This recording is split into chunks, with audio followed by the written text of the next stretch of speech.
So I marked with a Sharpie where I'm going to cut the floor patch out for the final cut. Go across, go up against that side. The reason why we do radiuses, so when you start welding, you push the heat in one direction all the way through. If this was to go across and down, you get a big pucker in the material right here. And we're going to do the old school way. We're going to hammer weld this whole seam patch setup as it goes. I'll do videos of that when I get started, but I'm just going to get this trimmed up.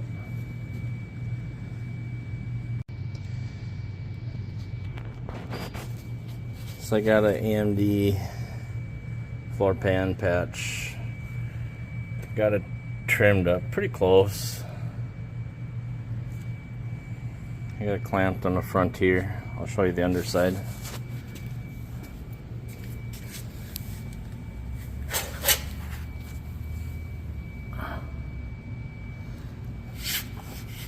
That would tighten up with clamps. I just have, like I said, I just have it loose. Pretty good going all across.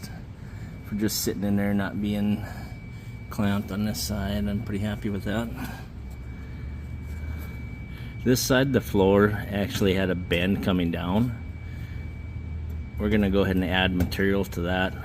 Once we get it trimmed up a little closer, we're gonna mark this where it's at. We're gonna add material to it and bend it to put it back like it was factory. The whole point of doing it this way with a gas torch and hammer welding is to make it look like nobody had ever touched it. The cab mount that came off, that I took off, was still good. I still got it. That'll get cleaned up and get put back on. It'll locate under this small hole and that small hole on each side to line it up side to side and up and down. And that'll all get put back in after the floor pan is put on and spot welded back in.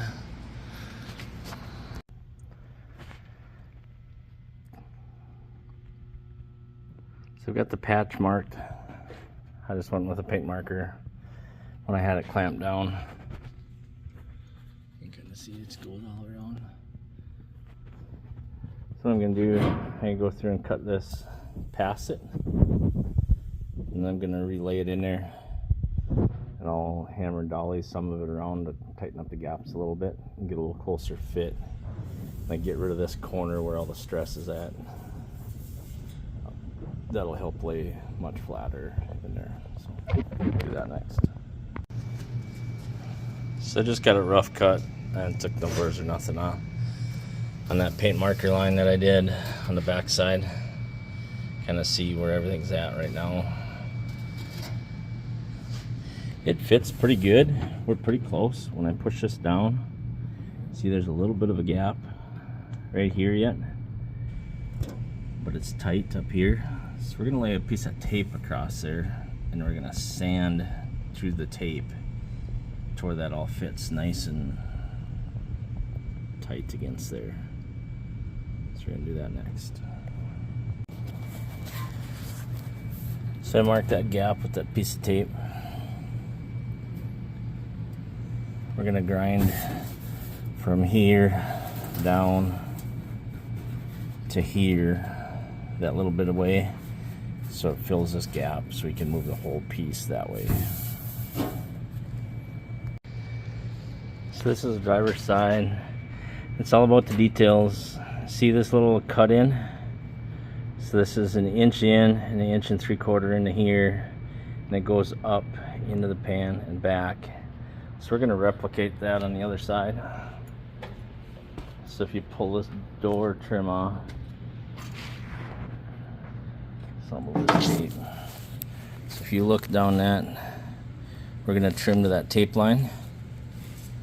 We're going to go in, we're going to go up a little bit, over, and cut back. And that will make that nice and tight in there. And all the way around, we'll get a little tighter. It's all about the details. Be patient. it'll come together and look awesome. So got it pretty much trimmed up. I would say rough trimmed. You kind of see down that line where that floor used to be. Got it up in that corner nice all the way around. That all looks good. Underside all looks good all the way around, except for right there. Now we're gonna go through and mark where that bend. We're gonna add material to it. We're gonna bend it. So we're gonna mark here where it is. There we go. And right there. And right there. Gonna add material in there. So it'll match this pinch weld all the way through. Is what we're gonna do. So just got done adding this extension on. Use a process called hammer welding. So you gas weld the fillet weld in there, and you go about an inch at a time. And it's glowing red. You push your puddle around. You take hammer and dolly and beat it flat. What you're doing is pushing. When you shrink it, when you heat it, you hammer it out, and it stretches it back out. By doing that, everybody thinks that it just warps everything all the crazy. If you look at the glare, like here, there's really no glare there or warping. It's pretty straight. No, I haven't done nothing to it other than just a little bit of hammer and dolly. So now I'm gonna go through. I'm going to trim this to size for the bend leg I need, and we're going to put it in a press brake and bend it. Alright, I just took this scrap piece, cut it out of there. You've seen in the previous video. So I bent it. You can still kind of see where the weld seam was a little bit, not much in there. Backside. So I'm going to see if I can put this in.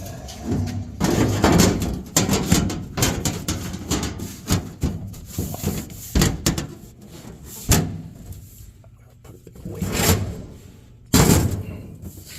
on there. Down.